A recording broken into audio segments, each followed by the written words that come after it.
So, tingin niyo may dayaan? I think so. I think ang daming masyadong madaming masasabi mo na, yeah, in a tournament, pero talagang magkakamali. Iba-iba yung angulo ng judges. Okay, fine. Meron talagang results na that will not go your way. Di ba? Pero kung may pattern Again, 16 of 17 of their boxers in the finals. They got 14 out of the 17 gold medals. Siguro naman, they're good boxers, of course, yes. They're good boxers, pero come on, di ba? Parang may irregularities May naman action yata doon. taken kayo?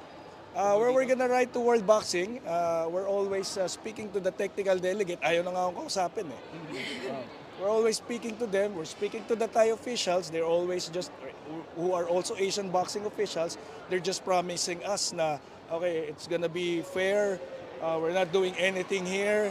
That's what they've been telling us Pero, okay, we'll write to World Boxing, our international federation, to at least have an inquiry. Tingnan nyo lang kung ano yung nangyari. May irregularities ba or wala. And then they decide for themselves. Kung wala irregularities, tingin niyo nakailang ginto tayo sa boxing?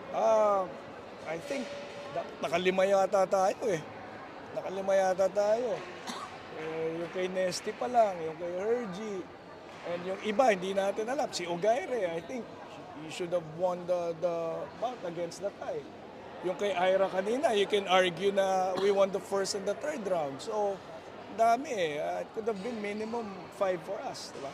Pero, well, that didn't happen. So again, hindi naman tayo magrereklamo lang, pero we have to also reflect kasi kailangan din namin tingnan yung mga bagay na nasa control namin na dapat masagawa namin on the side of the boxers. Paano ba mas maging convincing pa yung outcome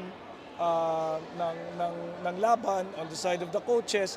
Baka meron din tayong mga fight plan or competition plan na dapat na improve, titingnan pa rin naman namin yon, di ba? Hindi naman tayo parang sore loser lang na lahat ng talo natin daya, di ba?